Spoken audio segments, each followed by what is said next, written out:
Assalamualaikum warahmatullahi wabarakatuh. Semoga semuanya dalam keadaan sehat walafiat dan selalu dalam lindungan Allah Subhanahu wa taala. Well, hari ini kita masuk di pembelajaran chapter 2, Why Don't You Visit Seattle? Nah, tujuan pembelajaran kita di chapter 2 yaitu menerapkan fungsi sosial, struktur teks, dan unsur kebahasaan teks, interaksi, transisional lisan, dan tulis yang melibatkan tindakan memberi dan meminta informasi terkait pengandaian yang diikuti oleh perintah atau saran sesuai dengan konteks penggunaannya. Perhatikan unsur kebahasaan if dan imperatif can and so. Ya, adapun skill fokus kita di bab 2 ini yaitu reading, writing, and speaking.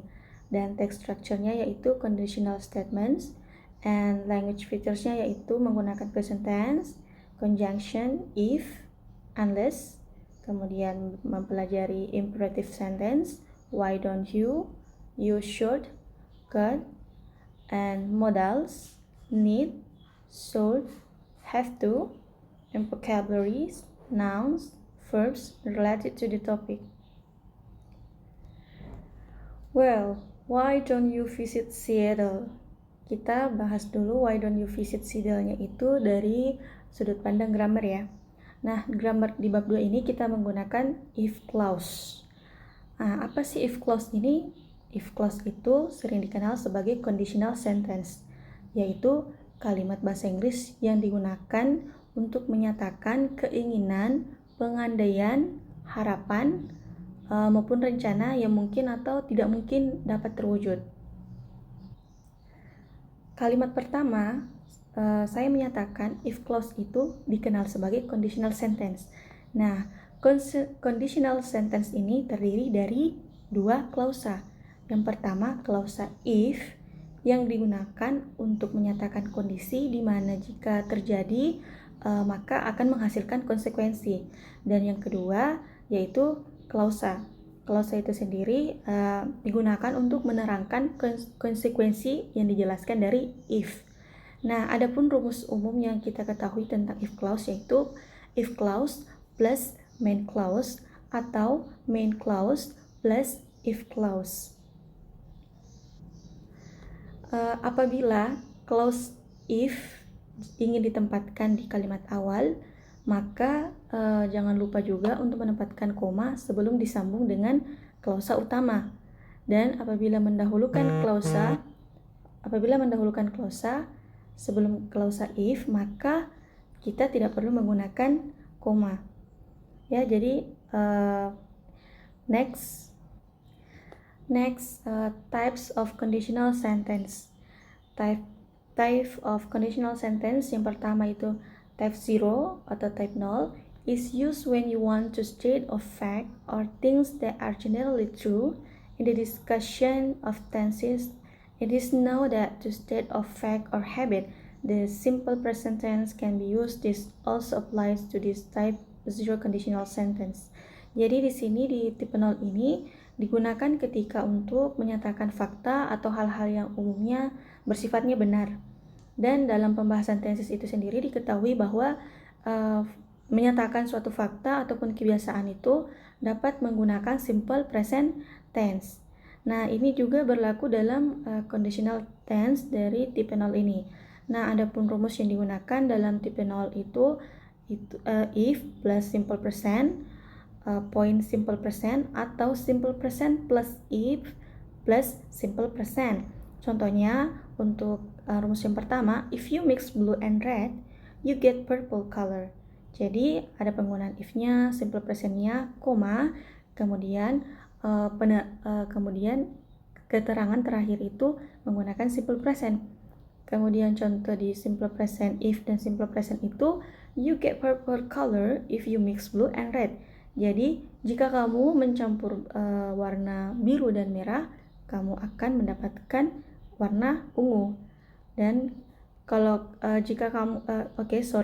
kalau untuk menggunakan rumus yang kedua tanpa menggunakan if, menggunakan simple present yang pertama, you get purple, kamu mendapatkan warna ungu dari jika kamu mencampur warna biru dan merah. Well, next Type 1, this type is used when you want to express an event or moment that may occur in the present or the future when certain conditions are met. Artinya, tipe 1 ini digunakan saat kita ingin menyatakan kejadian atau momen yang mungkin terjadi di masa kini atau masa depan ketika kondisi tertentu.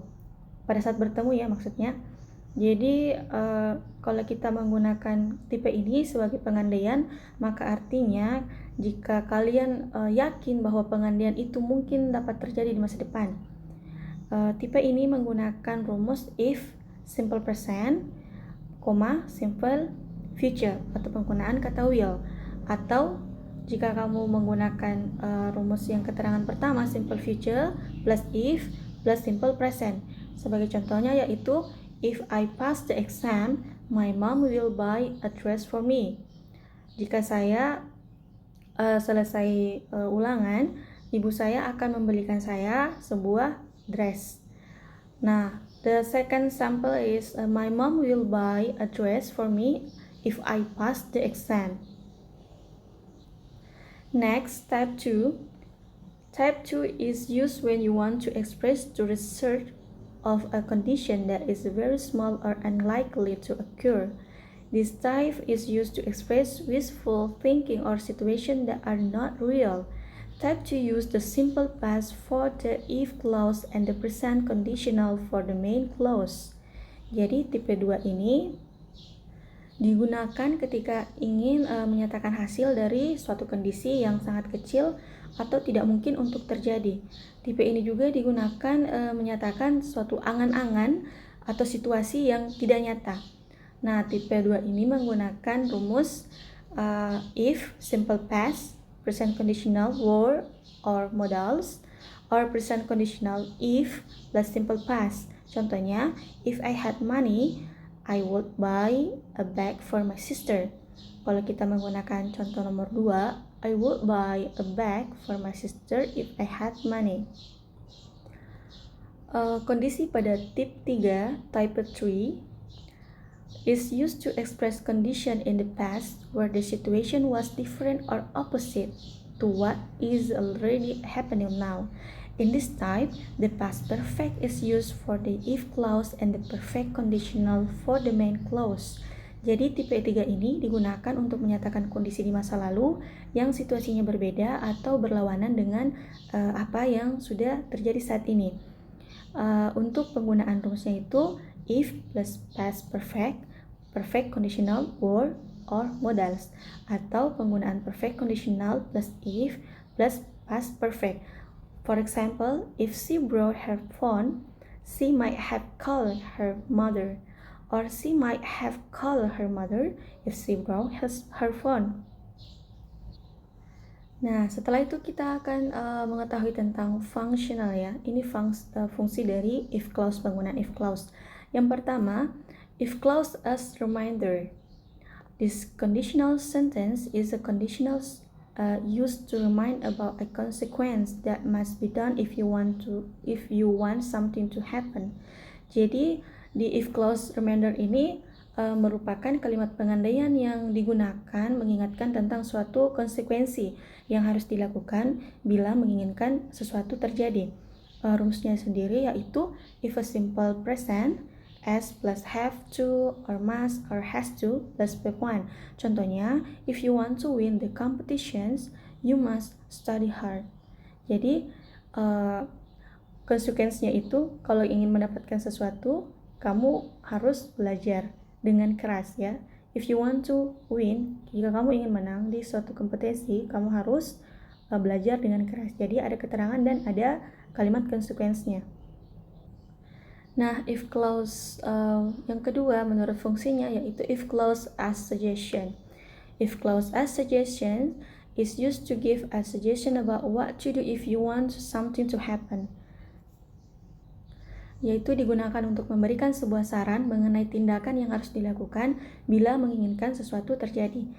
Contohnya yaitu sesuai rumus ya, yang contohnya itu if you want to buy the latest novel, you should go to a bookstore. Jika kamu ingin novel itu, kamu harus ke perpustakaan. Well, and the last, if clause imperative.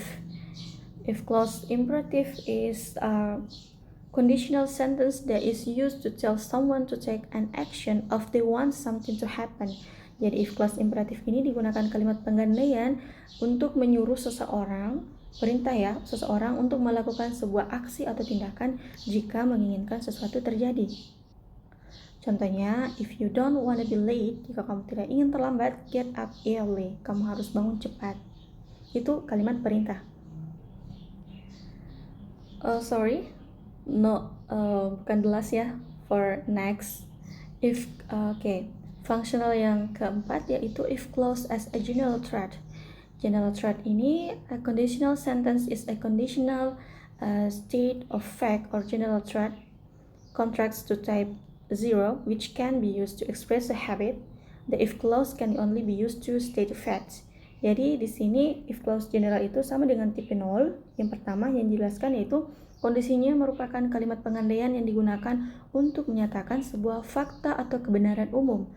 Bedanya yaitu dapat digunakan menyatakan sebuah kebiasaan pada if clause untuk menyatakan sebuah fakta. Nah, untuk rumus sendiri yang digunakan yaitu if plus simple present or future.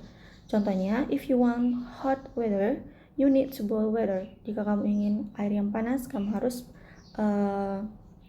memasak air. Well, next is if clause to show a dream.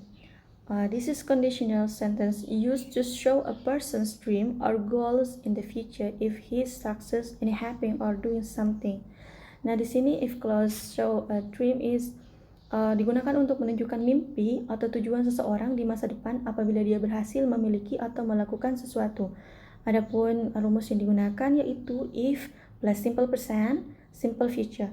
Example, if she graduates from high school, she will continue her study to America. Well, itu penjelasan singkat grammar tentang dari pembahasan bab 2, Why Don't You Visit Seattle? Thanks for your attention and Assalamualaikum warahmatullahi wabarakatuh.